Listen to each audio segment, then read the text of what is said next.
ಈ ಹಾಲನ್ನು ಖಾಲಿ ನೋಡಲೇ ಇಲ್ಲ ನಾನು.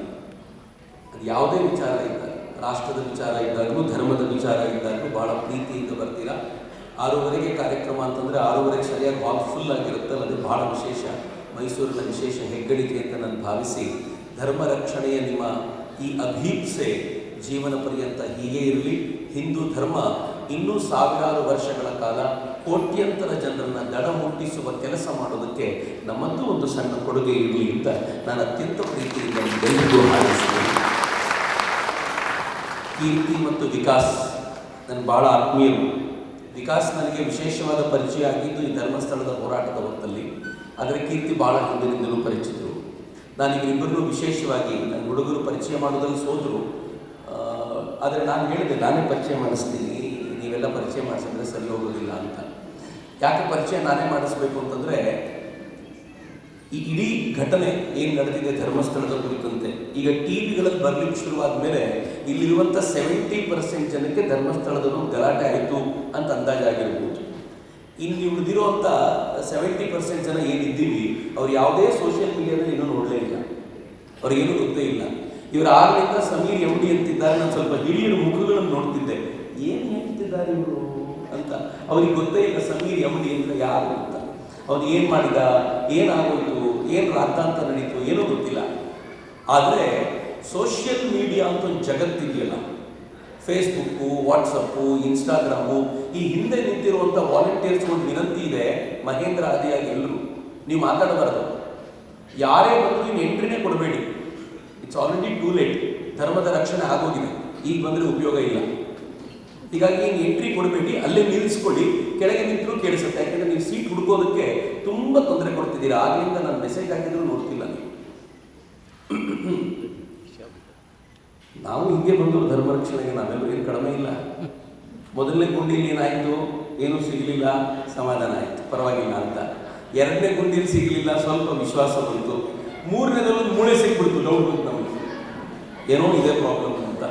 4ನೇದಲ್ಲೂ ಸಿಗಲಿಲ್ಲ, 5ನೇದರಲ್ಲಿಲ್ಲ, 6ನೇದರಲ್ಲೂ ಬಾಡಿ ಸಿಕ್ತು. ನೋಡಿದ್ಯಾ, ಹೇಳಿರ್ಲಿಲ್ವ ನಾನು ಅಂದ್ವಿ, ಅದು ಗಂಡು ಸಿಂಧು ಅಂತಾಯಿತು.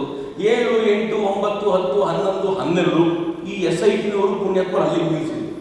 ಆಮೇಲೆ ಏನು ಮಾಡಿದ್ರು ಗೊತ್ತಾ, 13 ಬಿಟ್ಟು 14 ಬಂದರು, 14, 15, 16, 17 ಎಲ್ಲ ನೋಡ್ಕೊಂಡು ಬಂದರು.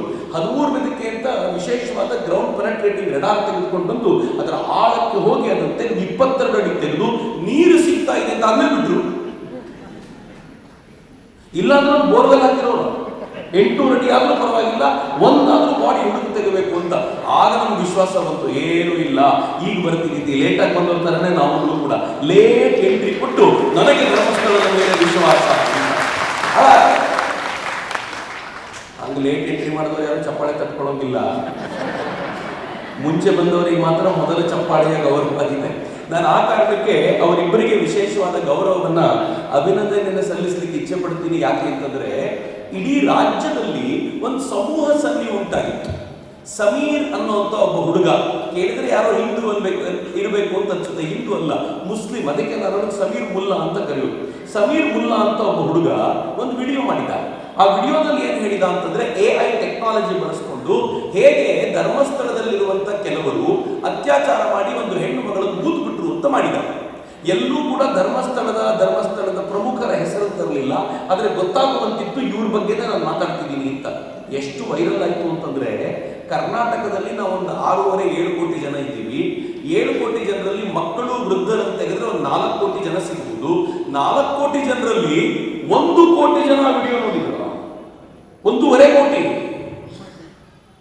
ಆಲ್ಮೋಸ್ಟ್ 50% ಜನ ಯಾರ್ಯಾರು ಸೋಷಿಯಲ್ ಮೀಡಿಯಾದಲ್ಲಿರುವಂಥ ತರುಣ ವರ್ಗ ಇದೆಯೋ ಅದರಲ್ಲಿ 50% ಜನ ವಿಡಿಯೋ ನೋಡಿದ್ರು.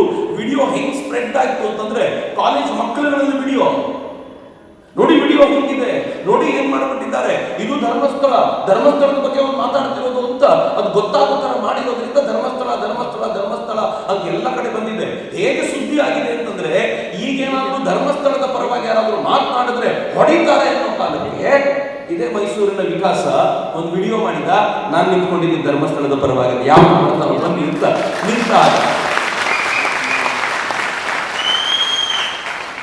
ಹೇಳ್ತಿದ್ದ ಹೆಚ್ಚು ಕಡಿಮೆ 80 ಲಕ್ಷ ಜನ ವಿಡಿಯೋ ನೋಡಿದ್ದಾರೆ ಅಂತ. ಮೊದಲ ವಿಡಿಯೋ ಬಂದಿತ್ತಲ್ಲ, ಸಮೀರ್ಗೆ ವಿರುದ್ಧವಾಗಿ ಇಡೀ ರಾಜ್ಯದಲ್ಲಿ ಮಾತನಾಡುವಂತಹ ಸುನಾಮಿಯ ಎದುರಿಗೆ ನಿಲ್ಲುವಂತ ಅಂತ ಎದೆಗಾರಿಕೆ ಯಾರಾದರೂ ತೋರಿಸ್ಲಿಕ್ಕೆ ಅಂಜುತ್ತಾ ಇದ್ದಾಗ ಮೊದಲ ವಿಡಿಯೋ ಮಾಡಿದವನು ಹೀಗಾಗಿ ಇವತ್ತು ವೇದಿಕೆ ಮೇಲೆ ಕೂತಿದ್ದಾನೆ, ಅವನಿಗೆ ನಾನು ಅಭಿನಂದನೆ ಸಲ್ಲಿಸ್ತೀನಿ.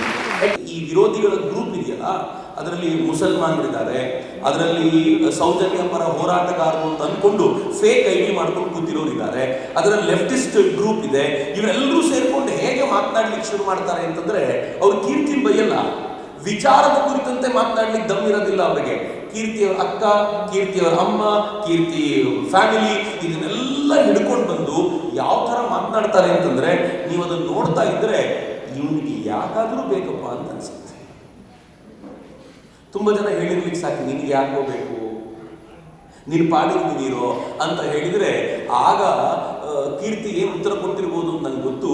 ಅಂಥ ಸಂದರ್ಭದಲ್ಲೂ ಕೂಡ ನಾನು ಧರ್ಮದ ಪರವಾಗಿ ಬಲವಾಗಿ ನಿಲ್ತೀನಿ ಅಂತ ಹೇಳಿ ನಿಂತವನು ಕೀರ್ತಿ. ಹೀಗಾಗಿ ಇವತ್ತು ವೇದಿಕೆಯಾಗಿದ್ದಾರೆ. ನಾನು ಅವರಿಬ್ಬರಿಗೂ ಹೃತ್ಪೂರ್ವಕವಾದ ಅಭಿನಂದನೆ ಸಲ್ಲಿಸ್ತೀನಿ. ಬಹುಶಃ ಎಲ್ಲರೂ ಮರಿಬೋದು, ಧರ್ಮಸ್ಥಳದ ಪ್ರಮುಖರು ಮರಿಬಹುದು, ಧರ್ಮಸ್ಥಳದ ಜನ ಮರಿಬಹುದು, ಜೈನ ಜನ ಮರಿಬಹುದು, ಹಿಂದೂ ಸಮಾಜ ಮರಿಬಹುದು. ಆದರೆ ಭಗವಂತನ ಗುಡ್ ಬುಕ್ಸ್ ನಲ್ಲಿ ಕೆಲವರ ಹೆಸರು ದಾಖಲಾಗುತ್ತಲ್ಲ, ಅಂಥದ್ರಲ್ಲಿ ಕೆಲವರ ಹೆಸರು ಇರುತ್ತೆ ಅಂತ ನಾನು ಧೈರ್ಯವಾಗಿ ಹೇಳ್ಕೊಳ್ಳೆ. ಇವರಲ್ಲದೆ ಇನ್ನೂ ಅನೇಕರು ಕೆಲಸ ಮಾಡಿದ್ದಾರೆ. ಯಾರ್ಯಾರು ಬರ್ಲಿಕ್ಕೆ ಸಾಧ್ಯವಾಗುತ್ತೋ ಅವ್ರು ಬೇರೆ ಬೇರೆ ಬೇರೆ ಬೇರೆ ವೇದಿಕೆ ಹಂಚಿಕೊಳ್ತಿದ್ದಾರೆ. ಭಗವಂತನ ಗುಡ್ ಬುಕ್ಸ್ ಅಲ್ಲಿ ಅವ್ರು ಹೀಗೆ ಇರಲಿ, ಭಗವಂತ ಒಳ್ಳೇದು ಮಾಡಲಿ ಅವರಿಗೆ ಅಂತ ನಾನು ಹೃತ್ಪೂರ್ವಕವಾಗಿ ಹಾರೈಸ್ತೀನಿ. ಅಕಸ್ಮಾತ್ ಕೆಟ್ಟದ್ದಾದರೂ ತಲೆ ಕೆಡಿಸ್ಕೊಳ್ಬೇಡಿ. ಯಾಕೆ ಅಂತಂದ್ರೆ ಹಿಂದೂ ಸಮಾಜದ ಒಂದು ದೌರ್ಭಾಗ್ಯ ಏನು ಅಂತಂದ್ರೆ, ತನಗೆ ಒಳಿತು ಮಾಡುವುದವರನ್ನ ಮರೆಯೋದು ಮತ್ತು ಅವರಿಗೆ ಕೆಡುಕು ಮಾಡೋದು ಹಿಂದೂ ಸಮಾಜದ ಒಂದು ಸಹಜವಾಗಿರುವಂತಹ ಅಂಗವಾಗಿರೋದ್ರಿಂದ ಇದು ಯಾವುದಕ್ಕೂ ತಲೆ ಕೆಡಿಸ್ಕೊಳ್ಳದೆ ಲೆಟ್ ಅಸ್ ಗೋ ಫಾರ್ವರ್ಡ್, ಮುಂದಕ್ಕೆ ಹೋಗೋಣ ಅನ್ನೋದನ್ನ ದೃಢವಾಗಿ ಮನಸ್ಸಿನಲ್ಲಿ ಇಟ್ಕೊಂಡು ಅವರು ಮುಂದುವರಿಬೇಕು. ಮತ್ತು ನಾನು ಹೇಳಿದ್ದನ್ನು ಸುಳ್ಳಾಗಿಸುವಂತ ಪ್ರಯತ್ನ ನಿಮಗೂ ಆಗಬೇಕು ಅಂತ ನಾನು ಯಾವತ್ತೂ ಭಾವಿಸ್ತೀನಿ. ಇಷ್ಟು ನಾನು ಕೊಡಬೇಕಾಗಿರುವಂತ ಪೀಠಿಕೆ. ವಾಸ್ತವವಾಗಿ ಯಾಕೆ ಹಿಂದೂ ದೇವಸ್ಥಾನಗಳ ಮೇಲೆ ಅಟ್ಯಾಕ್ ಮಾಡ್ತಾರೆ? ಯಾಕೆ ಹಿಂದೂ ದೇವಸ್ಥಾನಗಳನ್ನು ಆಯ್ಕೆ ಮಾಡಿಕೊಳ್ತಾರೆ? ಯಾಕೆ ಮಠಾಧೀಶರುಗಳನ್ನು ಗುರುತಿಸಿ ಅವರನ್ನ ಪೀಠದಿಂದ ಕೆಳಗಿಳಿಸಿ ಓಡಿಸೋದಕ್ಕೆ ಪ್ರಯತ್ನ ಪಡ್ತಾರೆ? ಯಾಕೆ ಸಮಾಜಕ್ಕೆ ಹಿಂದೂ ಸಮಾಜದ ಈ ಪ್ರಮುಖ ವ್ಯಕ್ತಿಗಳನ್ನ ಕಂಡಾಗ ನಾಚಿಕೆಯಾಗುವಂತೆ ಮಾಡುವಂತ ಒಂದು ಪ್ರಯತ್ನ ಮಾಡ್ತಾರೆ? ಸ್ವಲ್ಪ ಯೋಚನೆ ಮಾಡಿಯಲ್ಲ ಯಾವತ್ತಾದರೂ? ಹಿಂದೂ ದೇವಸ್ಥಾನಗಳ ಮೇಲಿನ ಆಕ್ರಮಣ 2025ರಲ್ಲಿ ಶುರುವಾಯ್ತಾ? ಸಮೀರ ಶುರು ಮಾಡಿದ್ದ? ಇಲ್ಲ ರೀ. ಹಿಂದೂ ದೇವಸ್ಥಾನಗಳ ಮೇಲಿನ ಆಕ್ರಮಣ ಮೊಹಮ್ಮದ್ ಅವನ ತುಘಲಕರ ಕಾಲದಲ್ಲಿ, ಮೊಹಮ್ಮದ್ ಗೋರಿ ಮೊಹಮ್ಮದ್ ಗಜ್ನಿಯರ ಕಾಲದಲ್ಲಾಯ್ತು. ಮೊಹಮ್ಮದ್ ಗಜ್ನಿಯರು ಆಕ್ರಮಣ ಮಾಡಿದಾಗ ಅವರು ಮೊದಲು ಆಕ್ರಮಣ ಮಾಡ್ತಾ ಇದ್ದಿದ್ದು ಈ ದೇಶದ ರಾಜರುಗಳನ್ನ ತಮ್ಮ ತೆಕ್ಕೆಗೆ ತೆಗೆದುಕೊಳ್ಳೋಕ್ಕಿಂತ ಮುಂಚೆ ದೇವಾಲಯಗಳನ್ನ ಧ್ವಂಸ ಮಾಡ್ತಿದ್ದರು. ಕಾರಣ ಏನು ಗೊತ್ತಾ? ಎಲ್ಲಿಯವರೆಗೂ ಒಂದು ಊರಿನಲ್ಲಿ ಸಮಾಜದ ಕೊನೆಯ ಹಂತದ ಜನರವರೆಗೂ ಮುಟ್ಟುವಂತ ಒಂದು ದೇವಸ್ಥಾನ ಇದೆಯೋ ಆ ಊರಿನಲ್ಲಿ ಮುಸಲ್ಮಾನರು ಏನೂ ಮಾಡ್ಲಿಕ್ಕಾಗಲಿಲ್ಲ. ಆ ಊರಿನಲ್ಲಿ ಕ್ರಿಶ್ಚಿಯನ್ರು ಏನೂ ಮಾಡ್ಲಿಕ್ಕಾಗಲಿಲ್ಲ. ಆ ಊರಿನಲ್ಲಿ ಲೆಫ್ಟಿಸ್ಟ್ಗಳ ಬೇಳೆ ಬೇಯೋದಿಲ್ಲ. ಇದನ್ನ ಮೊಹಮ್ಮದ್ ಗಜ್ನಿ ಅವತ್ತೇ ಅರಿತುಕೊಂಡರು. ಗಜನಿಯಿಂದ ಆಕ್ರಮಣಕ್ಕೆ ಅಂತ ಬಂದಂತ ಮೊಹಮ್ಮದ್ ಗಜ್ನಿ ಅನೇಕ ದೇವಾಲಯಗಳನ್ನು ಧ್ವಂಸಗೊಳಿಸಿದಾಗ ಜನ ಏನಂದ್ಕೊಳ್ತಿದ್ರು ಗೊತ್ತಾ? ಈ ಎಲ್ಲ ದೇವಾಲಯಗಳ ಒಡೆಯನಾಗಿರುವಂತ ಸೋಮನಾಥನನ್ನು ಮುಟ್ಲಿ ಅವನು ಗೊತ್ತಾಗುತ್ತೆ ಅವನಿಗೆ ಅಂತ.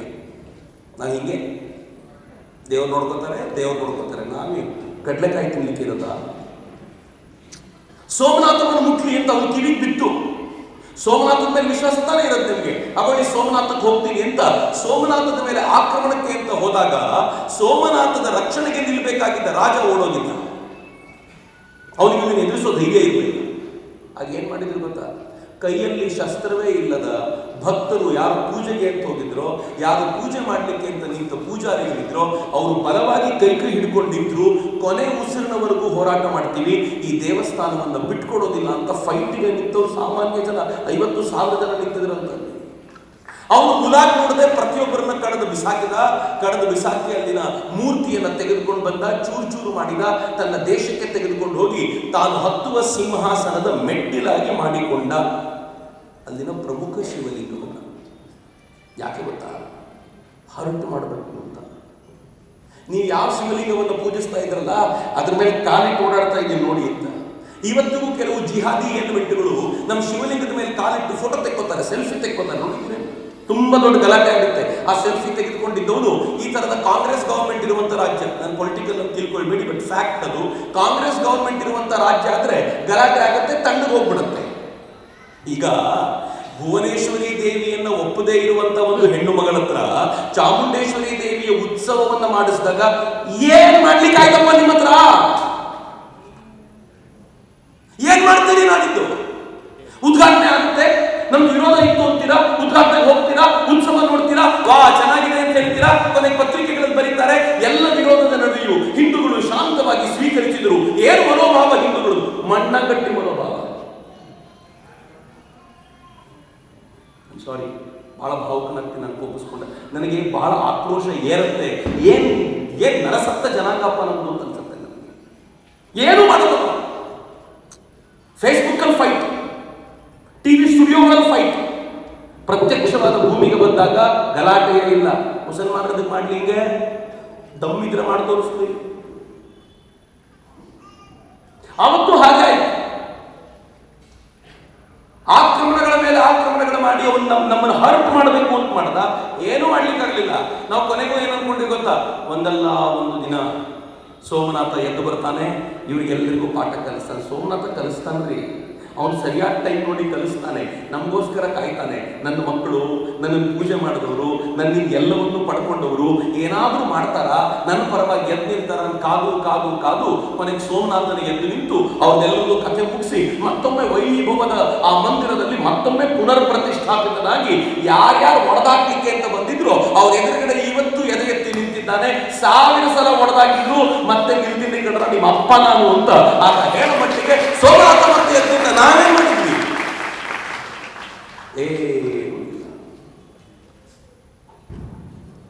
ಯಾತಕ್ಕೆ ಹಿಂದೂ ದೇವಸ್ಥಾನಗಳನ್ನ ಅವತ್ತಿನಿಂದ ಇವತ್ತಿನವರೆಗೂ ಅಟ್ಯಾಕ್ ಮಾಡ್ತಿರೋದು? ಬರೀ ಮುಸಲ್ಮಾನರು ಅಂದ್ಕೊಂಡ್ರ? ಈ ದೇಶಕ್ಕೆ ಬಂದಂತ ಕ್ರಿಶ್ಚಿಯನ್ರು ಏನ್ ಮಾಡಿಲ್ಲ. ಮುಸಲ್ಮಾನರು ಲೆಕ್ಕ ಕೊಟ್ರೆ ಗಾಬರಿ ಆಗ್ತೀರಾ ನೀವು? ಈ ದೇಶದಲ್ಲಿ ಒಟ್ಟು ಮುಸಲ್ಮಾನರು ಒಡೆದು ಬಿಸಾಕಿರುವಂತ ದೇವಸ್ಥಾನಗಳ ಸಂಖ್ಯೆ 40,000ಕ್ಕೂ ಹೆಚ್ಚು, 40,000+. ನಮ್ಗೆ ಗೊತ್ತಿರೋದು ಕೆಲವು ಮಾತ್ರ. ಅಯೋಧ್ಯೆಯ ರಾಮ ಮಂದಿರ ಒಡೆದು ಹಾಕಿದ, ಮಧುರೆಯ ಕೃಷ್ಣ ಮಂದಿರದ ಪಕ್ಕದಲ್ಲಿ ಮಸೀದಿ ಕಟ್ಟಿದ್ರು, ಕಾಶಿಯ ವಿಶ್ವನಾಥ ಮಂದಿರವನ್ನ ಮಸೀದಿ ಮಾಡಿಕೊಂಡ್ರು, ಜ್ಞಾನವಾಪಿ ಮಸೀದಿ ಅಂತ ಕರೀತಾರೆ. ಇವತ್ತಿಗೂ ಕೂಡ ಆ ಮಸೀದಿ ಓಪನ್ ಆಗಲಿಲ್ಲ, ಅದರಲ್ಲಿ ದೇವರನ್ನು ಕೂರಿಸ್ಲಿಕ್ಕಾಗಲಿಲ್ಲ. ಪಕ್ಕದಲ್ಲಿ ಅಹಲ್ಯಾಬಾಯಿ ಹೋಳ್ಕರ್ ಕಟ್ಟಿರುವಂತ ಮಂದಿರಕ್ಕೆ ಪೂಜೆ ಮಾಡ್ತೀವಿ. ಮೂಲ ಸ್ಥಾನದಲ್ಲಿರುವಂತಹ ಆದಿತ್ಯ ಮಂದಿರ ಏನಾಯ್ತು ಗೊತ್ತಿಲ್ಲ, ಮೊಹಮ್ಮದ್ ಬಿನ್ ಕಾಸಿಂ ಹೊಡೆದು ಉರುಳಿಸಿದ ಆ ಮಂದಿರ ಇವತ್ತಿಗೂ ನಮ್ಮ ಕೈಗೆ ಬಂದಿಲ್ಲ. ಯಾಕೆಂದ್ರೆ ಪಾಕಿಸ್ತಾನ ಆಗೋಗಿದೆ. ನಮಸ್ತೆ ಶಾರದೆ ದೇವಿ ಕಾಶ್ಮೀರ ಪುರವಾಸಿನಿ ಅಂತ ಪ್ರತಿನಿತ್ಯ ಪ್ರಾರ್ಥನೆ ಮಾಡ್ತೀವಿ. ಆ ಶಾರದಾ ದೇವಿಯೇ ಪಿಒಕೆಯಲ್ಲಿದ್ದಾಳೆ. ಕಾಶ್ಮೀರದಲ್ಲಿರುವಂತಹ ಆದಿತ್ಯ ಮಂದಿರ, ಮಾರ್ತಾಂಡ ದೇವಸ್ಥಾನ, ಮಟನ್ ಟೆಂಪಲ್ ಅಂತ ಕರೀತಾರೆ. ಅದನ್ನೀಗ ಮಟನ್ ಅಂತ ಕರೀತಾರೆ. ಕಾಶ್ಮೀರಕ್ಕೆ ಹೋದ್ರೆ ಗೊತ್ತಾಗುತ್ತೆ ನಿಮಗೆ. ಮಟನ್ ಟೆಂಪಲ್ ಅಂತ ಕರೀತಾರೆ. ಒಡೆದು ಉರುಳೋಗಿದೆ. ಅಲ್ಲಿ ಮುಸಲ್ಮಾನರು ಬಂದು ಸಿನಿಮಾ ಶೂಟ್ ಮಾಡ್ಲಿಕ್ಕೆ ಅಂತ ಅದನ್ನು ಬಳಸ್ಕೊಳ್ತಾರೆ. ಅಲ್ಲಿ ರೊಮ್ಯಾಂಟಿಕ್ ಗೀತೆಗಳನ್ನ ಶೂಟ್ ಮಾಡ್ತಾರೆ. ಆದ್ರೆ ಅದರ ಹಿಂದೆ ಒಂದು ಅದ್ಭುತವಾಗಿರುವಂತಹ ಪರಂಪರೆ ಇತ್ತು, ಮರೆತೋಗಿದೆ, ವಾಪಸ್ ಪಡ್ಕೊಳ್ಳಿಕ್ಕಾಗಲಿಲ್ಲ. ಮುಸಲ್ಮಾನರು ಅಷ್ಟು ಅನ್ಯಾಯ ಮಾಡಿದ್ರು. ಆದ್ರೆ ಹಿಂದಿಂದ ಬಂದ್ರು ಕ್ರಿಶ್ಚಿಯನ್ರು ಏನ್ ಮಾಡಿದ್ರು ಗೊತ್ತಾ? ಈ ದೇಶದ ದೇವಸ್ಥಾನಗಳನ್ನ ಸರ್ಕಾರಿ ವಶಕ್ಕೆ ತೆಗೆದುಕೊಂಡ್ರು. ಅವರು ಮಸೀದಿಗಳನ್ನು ತೆಗೆದುಕೊಳ್ತೀನಿ ಅಂತ ಹೇಳಿದ್ರು. ಮಸೀದಿ ತೆಗೆದುಕೊಳ್ತೀನಿ ಅಂತ ಹೇಳಿದಾಗ ಮುಸಲ್ಮಾನರು ಜಬರ್ದಸ್ತ್ ಪ್ರತಿಭಟನೆ ಮಾಡಿದ್ರು. ಪ್ರಾಬಬ್ಲಿ 1930s ನಲ್ಲಿ, 1930ರ ದಶಕದಲ್ಲಿ ಅವರು ಮಾಡಿದ ಪ್ರತಿಭಟನೆಗೆ ಹೆದರಿದಂತ ಕ್ರಿಶ್ಚಿಯನ್ರು ಅವರು ಮುಸಲ್ಮಾನರ ಮಸೀದಿಗಳನ್ನು ಬಿಟ್ಕೊಟ್ರು. ಆದರೆ ಹಿಂದೂ ದೇವಾಲಯಗಳನ್ನು ಬಿಟ್ಕೊಡ್ಲಿಲ್ಲ, ಹಂಗೆ ಉಳಿಸ್ಕೊಂಡ್ರು. ಅದರ ಹಿಂದೆಯೇ ಈ ಲೆಫ್ಟಿಸ್ಟ್ಗಳು ಬಂದ್ರು. ಅವ್ರು ಏನ್ ಮಾಡಿದ್ರು? ದೇವಸ್ಥಾನಗಳನ್ನು ವಶಪಡಿಸ್ಕೊಳ್ಳಿಲ್ಲ. ದೇವಸ್ಥಾನಕ್ಕೆ ಹೋಗುವ ತರುಣರು ತಲೆ ಕೆಡಿಸಿದ್ರು. ಯಾಕೆ ಹೋಗ್ತೀರ ಅಲ್ಲಿಗೆ, ಕೆಲಸಕ್ಕೆ ಬರಲ್ಲ, ಅಲ್ಲಿರೋ ದೇವರು ಸುಳ್ಳು, ಅಲ್ಲಿರೋ ದೇವರ ಕೆಲಸಕ್ಕೆ ಬಾರದವರು, ದೇವಸ್ಥಾನಗಳನ್ನು ನೋಡ್ಕೊಳ್ಳೋರು ಸರಿ ಇದ್ದವರು, ಹೀಗೆ ಪದೇ ಪದೇ ಹೇಳಿ ನಮ್ಮ ತಲೆ ಕೆಡಿಸಿದ್ರು. ಪರಿಣಾಮ ಏನಾಯ್ತು? 3 ಥರದ ಜನ ನನ್ನ ದೇಶದ ದೇವಸ್ಥಾನಗಳ ಮೇಲೆ ಆಕ್ರಮಣ ಮಾಡಿದ್ರು. ಆದರೆ ನೋವಿನ ಸಂಗತಿ ಏನು ಗೊತ್ತಾ? ಇವರು ಆಕ್ರಮಣ ಮಾಡಬೇಕಾದ್ರೆ ಬೇರೆ ಯಾರನ್ನೂ ಬಳಸ್ಕೊಳ್ಳಿಲ್ಲ. ನಮ್ಮ ಹಿಂದೂಗಳ ಹೆಗಲ ಮೇಲೆ ಬಂದೂಕಿಟ್ಟು ಅದೇ ದೇವಸ್ಥಾನಗಳನ್ನು ನಾಶ ಮಾಡಿದ್ರು. ಇವತ್ತಿಗೂ ನಾವೇ ಹೆಗಲು ಕೊಟ್ಟು ಧರ್ಮಸ್ಥಳ ಹೊಡಿರಿ ಅಂತ ನಿಂತ್ಕೊಂಡಿದ್ವಿ. ಪುಣ್ಯ ಅಣ್ಣಪ್ಪ ನೋಡಿ ಬೇಸತ್ತು ನಿಮ್ಮಿಂದ ಏನಾಗಲ್ಲ ಅಂತ ಅವನೇ ಕೈ ತೆಗೆದುಕೊಂಡಿದ್ರಿಂದ ಇವೆಲ್ಲ ಪ್ರಕರಣಗಳು ನಡೀತು. ಬಿಟ್ಟರೆ ನಮಗೆ ಬಿಟ್ಟಿದ್ದರೆ ಧರ್ಮಸ್ಥಳ ಇಷ್ಟೊತ್ತಿಗೆ ಸಿದ್ದರಾಮಯ್ಯನವ್ರ ಕೈಯಲ್ಲಿರ್ತಿತ್ತು. ಸಿದ್ದರಾಮಯ್ಯವ್ರ ಕೈಲಿದ್ರೆ ಸರ್ಕಾರದ ಹತ್ರ ಇರ್ತಿತ್ತು ಅಂತ. ಆಮೇಲೆ ನಿಮ್ಗೆ ಗೊತ್ತಿದ್ದ ಧರ್ಮಸ್ಥಳದ ಉತ್ಸವಗಳು ಏನಾಗ್ತಿದ್ವು, ಧರ್ಮಸ್ಥಳದಿಂದ ನಡೀತಾ ಇದ್ದ ಸೇವಾ ಕಾರ್ಯಗಳು ಏನಾಗ್ತಿದ್ವು, ಇವೆಲ್ಲವೂ ಗೊತ್ತು. ನಾನೀಗ ಧರ್ಮಸ್ಥಳಕ್ಕೆ ಬರೋಕ್ಕಿಂತ ಮುಂಚೆ ಒಂದು 3-4 ಸಂಗತಿನ ನೆನಪಲ್ಲಿ ಇಟ್ಕೊಳ್ಳಿ. ಎಲ್ಲೇ ಈ ಥರದ ಘಟನೆಗಳು ನಡೆದಾಗೂ ಸ್ವಲ್ಪ ಹತ್ತಿರದಿಂದ ಗಮನಿಸಿ ಅಂತ ನಿಮ್ಗೆ ಹೇಳಲಿಕ್ಕೆ ಇಚ್ಛೆ ಪಡ್ತೀನಿ. ಹಿಂದೂ ದೇವಸ್ಥಾನಗಳ ಮೂಲ ಕಲ್ಪನೆ ಏನು ಗೊತ್ತೇ? ಹಿಂದೂ ದೇವಸ್ಥಾನ ವಿದ್ಯಾದಾನ ಮಾಡಬೇಕು. ನಮ್ಮಲ್ಲಿ ಶಾಲೆಗಳನ್ನು ನಡೆಸ್ತಾ ಇದ್ದಿದ್ದು ಗುರುಕುಲಗಳ ರೂಪದಲ್ಲಿ ದೇವಸ್ಥಾನಗಳು. ಹುಷಾರಿಲ್ಲ ಅಂತ ಬಂದ್ರೆ ಔಷಧಿಯನ್ನು ಕೊಡ್ತಾ ಇತ್ತು. ದೇವಸ್ಥಾನ ಈ ದೇಶದಲ್ಲಿ ಅನ್ನದಾನ ಮಾಡ್ತಾ ಇತ್ತು, ಹಸಿವಿನಿಂದ ಬಂದವರಿಗೆ ಊಟ ಕೊಡ್ತಿತ್ತು. ಮಿತ್ರ, ಒಬ್ಬ ರಾಜಕಾರಣಿ ಅನ್ನದಾನ ಮಾಡೋದಕ್ಕೂ ಒಂದು ದೇವಸ್ಥಾನ ಅನ್ನದಾನ ಮಾಡೋದಕ್ಕೂ ಡಿಫರೆನ್ಸ್ ಇದೆ. ರಾಜಕಾರಣಿ ಅನ್ನದಾನ ಮಾಡಿದ್ರೆ ಏನಂತಾರೆ ಗೊತ್ತಾ ಜನ? ಏನು ಅವ್ರ ಅಪ್ಪಂದು ಕೊಡ್ತಾರ, ಕೊಡ್ಲಿ ಬಿಡು, ಹೋಗಿ ಊಟ ಮಾಡೋಣ ಅಂತ. ಆದ್ರೆ ದೇವಸ್ಥಾನ ಕೊಟ್ರೆ ಏನ್ ಹೇಳ್ತಾರೆ ಗೊತ್ತಾ? ಪ್ರಸಾದ ಕಣೋ. ಬೇರೆ ಊರಿನಿಂದ ಹೋದವರು ಪ್ರಸಾದ ತಗೊಂಡ್ಮೇಲೆ ಹುಂಡಿಗೆ ಒಂದು ಸ್ವಲ್ಪ ದುಡ್ಡು ಹಾಕಿ ಇನ್ನೂ 4 ಜನರಿಗೆ ಅನುಕೂಲ ಆಗಲಿ ಅಂತ ಪ್ರಸಾದ ನಿತ್ಯ ನಡೆಯುವಂತೆ ನೋಡ್ಕೊಳ್ಳೋದಕ್ಕೆ ಭಕ್ತರೇ ವ್ಯವಸ್ಥೆ ಮಾಡ್ತಾರೆ. ಊರಿನಲ್ಲಿ ನಿರ್ಗತಿಕರಿದ್ದಾರೋ ಅವರು ಮಾತ್ರ ಅನ್ನದಾನ ಸ್ವೀಕಾರ ಮಾಡ್ಲಿಕ್ಕೆ ಹೋಗ್ತಾರೆ. ದೇವಸ್ಥಾನ ನಮ್ಮ ಲೈಫಿನ ಸೆಂಟರ್ ಆಗಿದ್ದು ನಿಮ್ಗೆ. ದೇವಸ್ಥಾನ ನ್ಯಾಯದಾನ ಮಾಡ್ತಾ ಇತ್ತು. ಯಾರಾದ್ರೂ ದೇವಸ್ಥಾನಕ್ಕೆ ಹೋಗಿ ನನಗಿಂತ ಸಮಸ್ಯೆ ಆಗಿದೆ ಅಂತಂದ್ರೆ ದೇವರು ಮೈ ಮೇಲೆ ಬರ್ತಿತ್ತು. ಮೈ ಮೇಲೆ ಬಂದಾಗ ದೇವರು ನ್ಯಾಯ ಕೊಡ್ತಾ ಇತ್ತು. ದೇವರು ಕೊಟ್ಟ ನ್ಯಾಯವನ್ನ ಎರಡೂ ಪಂಗಡದವರು ಸೈಲೆಂಟ್ ಆಗಿ ಒಪ್ಪಿಕೊಂಡು ಹೋಗ್ತಾ ಇದ್ರು. ಅಥವಾ ದೇವಸ್ಥಾನದಲ್ಲಿ ಯಾರಾದ್ರೂ ಧರ್ಮದರ್ಶಿಗಳು ಕೂತಿದ್ರೆ ಧರ್ಮವನ್ನ ಕಂಡವರು ಅಂತ ಅರ್ಥ. ಆ ಧರ್ಮವನ್ನು ಕಂಡವರು ಏನ್ ಹೇಳ್ತಾರೋ ಅದನ್ನು ಕೇಳಿ ನಡೀತಿದ್ರು. ಮಿತ್ರ, ನನ್ನ ಕರಾವಳಿಯ ಭಾಗದಲ್ಲಿ ಧರ್ಮಸ್ಥಳದ ಹೆಸರೇನು ಗೊತ್ತೇನು? ಧರ್ಮಸ್ಥಳ ಅಂತ ಕರೆಯಲ್ಲ ರೀ, ಸ್ಥಳ ಅಂತ ಕರೀತಾರೆ, ಕ್ಷೇತ್ರ ಅಂತ ಕರೀತಾರೆ. ಬಾಯಲ್ಲಿ ಧರ್ಮಸ್ಥಳ ಅಂತ ಹೇಳಬಾರ್ದು, ಅಷ್ಟು ಉಚ್ಚರಿಸುವಷ್ಟು ದೊಡ್ಡವನು ನಾನಲ್ಲ ಅಂತ. ಏನ್ ಶ್ರದ್ಧೆ! ನನಗೆ ಇತ್ತೀಚೆಗೆ ಹಾಸನದವರೊಬ್ಬರು ಸಿಕ್ಕಿದ್ರು. ಅವ್ರು ಸಿಕ್ಕು ನನಗೆ ಹೇಳ್ತಾ ಇದ್ರು, ಚಕ್ರವರ್ತಿ ನೀನು ಹೇಳಿದ ನಿಜ, ನಮ್ಮೂರಲ್ಲಿ ಹೆಂಗಿತ್ತು ಅಂತಂದ್ರೆ, ಅವ್ರು ಚಿಕ್ಕವರಿಗೆ ಇವಾಗ ಹೇಳ್ತಾರೆ, ನಮ್ಮೂರಲ್ಲಿ ಹೆಂಗಿತ್ತು ಅಂತಂದ್ರೆ, ಅವರು ಹಾಸನ ಸಿಟಿಯಲ್ಲಿ ಹೇಳ್ತಿರೋದವರು, ಪಕ್ಕದ ಮನೆಯಲ್ಲಿ ಏನಾದ್ರು ಕಳ್ತನ ಆದ್ರೆ ಆ ಮನೆಯವರು ಒಂದು ತೆಂಗಿನಕಾಯಿ ಇಟ್ಕೊಂಡು ಅಣ್ಣಪ್ಪನಿಗೆ ಹರಸ್ಕೊಂಡಿದ್ದೀನಿ, ನೀವು ತಗೊಂಡಿಲ್ಲ ಅಂತ ಮುಟ್ಟುಬಿಡಿ ಒಂದ್ಸಲ ಅಂತ. ಯಾರಾದ್ರೂ ಆ ಥರ ಬಂದ್ರೆ ಅಕಸ್ಮಾತ್ ನಿಜವಾಗ್ಲೂ ತಗೊಂಡಿದ್ರೆ ಅವ್ರು ಹೇಳೋರಂತ, ಅಯ್ಯೋ ಇಷ್ಟು ದೊಡ್ಡದೆಲ್ಲ ಯಾಕೆ, ಅದು ನಿಂದ, ನನಗೆ ಗೊತ್ತೇ ಆಗಲಿಲ್ಲ, ನಿನ್ನೆ ಗೊತ್ತಿಲ್ಲದೆ ತಗೊಂಡ್ಬಂದ್ಬಿಟ್ಟಿದ್ದೆ, ತಗೊಂಡೋಗಿ ವಾಪಸ್ ಕೊಡ್ತಿದ್ರಂತ. ನ್ಯಾಯದಾನ ಮಾಡ್ತಿದ್ದ ರೀತಿ ಹೊಂದಿತ್ತು. ಒಂದು ಕ್ಷೇತ್ರ, ಧರ್ಮಸ್ಥಳಕ್ಕೆ ಆ ಪರಿಯ ಹೆಸರು. ಎಲ್ಲಕ್ಕಿಂತ ಹೆಚ್ಚು ಧರ್ಮದಾನ ಮಾಡ್ತಿತ್ತು. ಒಂದು ಉತ್ಸವ ಹೇಗೆ ನಡಿಬೇಕು, ಒಂದು ಜಾತ್ರೆ ಹೇಗೆ ನಡಿಬೇಕು, ದೇವರ ಪೂಜೆ ಹೇಗೆ ನಡಿಬೇಕು ಅನ್ನೋದಕ್ಕೆ ಒಂದು ವ್ಯವಸ್ಥಿತವಾಗಿರುವಂಥ ಪರಂಪರೆಯನ್ನು ಮೇಂಟೈನ್ ಮಾಡ್ಕೊಂಡು ಬಂದು ನಾವು ಚಾಚೂ ತಪ್ಪದೆ ವ್ಯವಸ್ಥೆಯನ್ನು ಮೀರದೆ ಹೋಗುವಂತೆ ಕಾಪಾಡ್ತೀವಿ. ಹೀಗಾಗಿ ಮುಸಲ್ಮಾನರ ಆಕ್ರಮಣ ಆದಾಗ ಮುಸಲ್ಮಾನರು ಈಜಿಪ್ಟಿಗೆ ಹೋದ್ರು, ಈಜಿಪ್ಟನ್ನು ಕನ್ವರ್ಟ್ ಮಾಡಿದ್ರು. ಮುಸಲ್ಮಾನರು ಪರ್ಷಿಯಾಕ್ಕೆ ಬಂದ್ರು, ಪರ್ಷಿಯಾನ ಕನ್ವರ್ಟ್ ಮಾಡಿದ್ರು. ಮುಸಲ್ಮಾನರು ಸಿರಿಯಾಕ್ಕೆ ಹೋದ್ರು, ಸಿರಿಯಾನ ಕನ್ವರ್ಟ್ ಮಾಡಿದ್ರು. ಮುಸಲ್ಮಾನರು ಭಾರತಕ್ಕೆ ಬಂದ್ರು. 1000 ವರ್ಷ ಆದ್ರೂ ಇವತ್ತಿಗೂ ಇದು ಹಿಂದೂ ರಾಷ್ಟ್ರವಾಗಿ ಉಳಿದಿದ್ದಿಲ್ಲ. ಯಾಕೆ ಗೊತ್ತೇನು ಯೋಚನೆ ಮಾಡಿದ್ದೀರಿ ಯಾವಾಗಲಾದ್ರು? ಯಾಕೆಂದ್ರೆ ಈ ನಾಡಿನ ಜನರ ಜೀವನದ ಕೇಂದ್ರ ಬಿಂದು ಮಂದಿರಗಳು ಅಂತ. ಈ ನಾಡಿನ ಜನರು ಒಪ್ಪಿಕೊಂಡು ನಡೆಕೊಳ್ಳೋದು ಯಾರಿಗೆ ಅಂತಂದ್ರೆ ಈ ನಾಡಿನ ಸಂತರಿಗೆ ಅಂತ. ಎಲ್ಲಿಯವರೆಗೂ ಇವರುಗಳನ್ನ ನಾಶ ಮಾಡೋದಿಲ್ವೋ, ಎಲ್ಲಿವರೆಗೂ ಇವರುಗಳನ್ನ ಹಾಳು ಮಾಡೋದಿಲ್ವೋ, ಇವರ ಹೆಸರು ಕೆಡಿಸೋದಿಲ್ವೋ, ಅಲ್ಲಿವರೆಗೂ ನಮ್ಮ ಆಟ ನಡೆಯೋದಿಲ್ಲ ಅಂತ ಗೊತ್ತಿದ್ದವರೆಲ್ಲ ಮಾಡಬಾರ್ದು ಮಾಡಿದ್ರಿ. ನಾನು ಎಷ್ಟು ಅಂತ ಹೇಳ್ತೀನಿ ನಿಮಗೆ. ಶಬರಿಮಲೆ ಅಯ್ಯಪ್ಪನಿಗೆ ಹೆಣ್ಮಕ್ಳು ಹೋಗ್ಬೇಕು ಅನ್ನೋ ನಿಯಮ ಇದೆ. ಈ ವಯಸ್ಸಿನ ಹೆಣ್ಮಕ್ಳು ಹೋಗಬಾರ್ದು. ಅಯ್ಯಪ್ಪ ಬ್ರಹ್ಮಚಾರಿ, ಈಗ ಹೋಗಬಾರ್ದು, ಹಿಂದಿನಿಂದ ಪಾಲಿಸ್ಕೊಂಡು ಬಂದಿರುವಂತ ನಿಯಮ. ಈ ದೇಶದ ಅನೇಕ ಜಾಗಗಳಿವೆ. ಕೆಲವು ಜಾಗಗಳಿವೆ ಹೆಣ್ಮಕ್ಳು ಮಾತ್ರ ಹೋಗ್ಬೇಕು, ಗಂಡು ಮಕ್ಕಳು ಹೋಗುವಂತಿಲ್ಲ. ಈ ದೇಶದಲ್ಲಿದೆ ಕೆಲವು ತೀರ್ಥಕ್ಷೇತ್ರಗಳು. ಈ ದೇಶದಲ್ಲಿದೆ ಕೆಲವು ಕಡೆ ಚಿಕ್ಕ ಮಕ್ಕಳು ಮಾತ್ರ ಹೋಗ್ತಾರೆ. ಎಲ್ಲೆಲ್ಲಿ ಸ್ಕಂದನ ದೇವಸ್ಥಾನ ಇದೆಯೋ ಅಲ್ಲಿ ಸಾಧಾರಣ ಹೆಣ್ಣು ಮಕ್ಕಳಿಗೆ ಪ್ರವೇಶ ಇಲ್ಲ ಅಂತ ಮಾಡಿದ್ದಾರೆ. ನಮ್ಮ ಪರಂಪರೆಯಲ್ಲಿ ನಡ್ಕೊಂಡು ಬಂದಿದ್ಯಪ್ಪ. ಇದ್ದಕ್ಕಿದ್ದಂತೆ ಒಂದು ಹೆಣ್ಮಗಳು ಬಂದು ಹೇಳ್ತಾಳೆ, ನಾನು ಹೋಗ್ತೀನಿ, ಯಾರು ತಡೀತಾರೋ ನೋಡ್ತೀನಿ ಅಂತ. ಅವ್ಳು ನುಗ್ತೀನಿ ಅಂತ ಹೋಗ್ತಾಳೆ. ಅದ್ರ ಬಗ್ಗೆ ಕೋರ್ಟ್ನಲ್ಲೆಲ್ಲ ಚರ್ಚೆ ನಡೆಯುತ್ತೆ, ವಿಚಾರಣೆಗಳು ನಡೀತವೆ. ವಿಚಾರಣೆ ಕೋರ್ಟ್ನಲ್ಲಿ ಕೇಸ್ ಹಾಕೋದು ಯಾರು ಅಂತ ಕೇಳಿದ್ರೆ 5 ಜನ ಹಿಂದೂ ಹೆಣ್ಮಕ್ಳು, 5 ಜನ ಹಿಂದೂ ಹೆಣ್ಮಕ್ಳು ಕೋರ್ಟ್ನಲ್ಲಿ ಕೇಸ್ ಹಾಕ್ತಾರೆ. ಯಾಕೆ ನಮಗೆ ಬಿಡೋದಿಲ್ಲ ಅಂತ. ಅವ್ರು ಕೇಸ್ ಹಾಕೋದು ಒಂದು ಸಂಘಟನೆಯ ಮೂಲಕ. ಆ ಸಂಘಟನೆ ಯಾವುದು ಅಂತ ನೋಡಿದ್ರೆ ಆ ಸಂಘಟನೆ ಕಟ್ಟಿದವನೊಬ್ಬ ಮುಸಲ್ಮಾನ.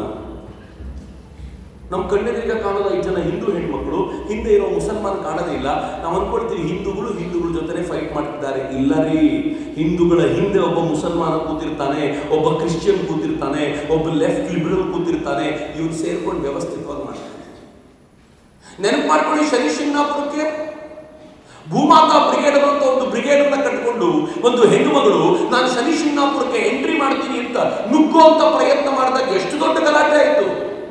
ಏನು ಮಾಡ್ಕೊಳ್ಳಿಕ್ಕಾಗಲಿಲ್ಲ. ಆಕೆ ಹೇಳಿದಂತೆ ನಡೆಯಬೇಕಾದಂತ ಅನಿವಾರ್ಯತೆ ಬಂತು. ನೀವು ನೆನಪು ಮಾಡ್ಕೊಳ್ಳಿ, ಸದ್ಗುರು ಮೇಲೆ ಎಂತ ಆಕ್ರಮಣ ನಡೀತು, ಒಬ್ಬ ಸಂತರ ಮೇಲೆ ನಡೆದ ಆಕ್ರಮಣ. ಎಂತ ಆಕ್ರಮಣ ನಡೀತು ಸದ್ಗುರು ಮೇಲೆ ಅಂತಂದ್ರೆ, ಸದ್ಗುರು ಬಗ್ಗೆ ಆರೋಪ ಮಾಡ್ತಾ ಅವರಿಗೆ ತುಂಬಾ ಜನ ಜಗತ್ತಿನಿಂದೆಲ್ಲ ಈ ಯೋಗ ಕಲಿಲಿಕ್ಕೆ ಬರ್ತಿದ್ದಾರೆ, ಹಿಂದೂ ಧರ್ಮ ಅವ್ರ ತಲೆಗೆ ತುಂಬಿಸ್ಕೊಂಡು ಹೋಗ್ತಿದ್ದಾರೆ ಅಂತ ಗೊತ್ತಾದಾಗ ಸದ್ಗುರು ಬಗ್ಗೆ ಮಾಡಿದ ಆರೋಪ ಏನ್ ಗೊತ್ತಾ? ಸದ್ಗುರು ಕಿಡ್ನಿ ಕದೀತಾರೆ ಅಂತ. ಕಿಡ್ನಿ ಕದೀತಾರೆ ಅಂತ ಇವ್ರು ಹೇಳೋದಷ್ಟೇ ಅಲ್ಲ, ವಿದೇಶಿ ಪತ್ರಿಕೆಗಳಲ್ಲಿ ಬರೋ ಥರ ನೋಡ್ಕೊಂಡ್ರು. ವಿದೇಶದಿಂದ ಒಬ್ಬ ಪತ್ರಕರ್ತ ಒಂದ್ಸಲ ಫೋನ್ ಮಾಡ್ತಾನೆ, ಅವರೇ ಹೇಳ್ಕೊಳ್ತಾರೆ ಒಂದು ಫಂಕ್ಷನ್ ನಲ್ಲಿ ಫೋನ್ ಮಾಡಿ ಕೇಳ್ತಾನೆ, ನೀವು ಕಿಡ್ನಿ ಕದೀತೀರಲ್ಲ, ಏನ್ ಧೈರ್ಯ ನೋಡಿ ಕೇಳಕ್ಕೆ, ನೀವು ಕಿಡ್ನಿ ಕದೀತೀರಲ್ಲ ಅದನ್ನ ಎಕ್ಸ್ಪೋರ್ಟ್ ಮಾಡ್ತೀರಾ ಹೆಂಗೆ? ಸದ್ಗುರು ಬಹಳ ಅದ್ಭುತವಾದ ವ್ಯಕ್ತಿ ಅವರು. ಅವ್ರು ಹೇಳಿದ್ರು, ನನಗೆ ಬೆಳಗ್ಗೆ ಬ್ರೇಕ್ಫಾಸ್ಟ್ಗೆ ಕಿಡ್ನಿಗಳು ಸಾಕಾಗೋದಿಲ್ಲ, ಇನ್ನು ಎಕ್ಸ್ಪೋರ್ಟ್ ಯಾವಾಗ ಮಾಡಲಿ ಅಂತ ಕೇಳಿದ್ರು. ಮುಂದಿನ ಮಾತಿಲ್ಲ ಅವರದ್ದು. ಮಿತ್ರ, ಸದ್ಗುರು ಮೇಲೆ ಆರೋಪಗಳು ಎಂತೆಂತವೂ ಗೊತ್ತಾ? ಅವರ ಆಶ್ರಮಕ್ಕೆ ಬಂದವರನ್ನ ರೇಪ್ ಮಾಡಲಾಗುತ್ತೆ ಅಂತ.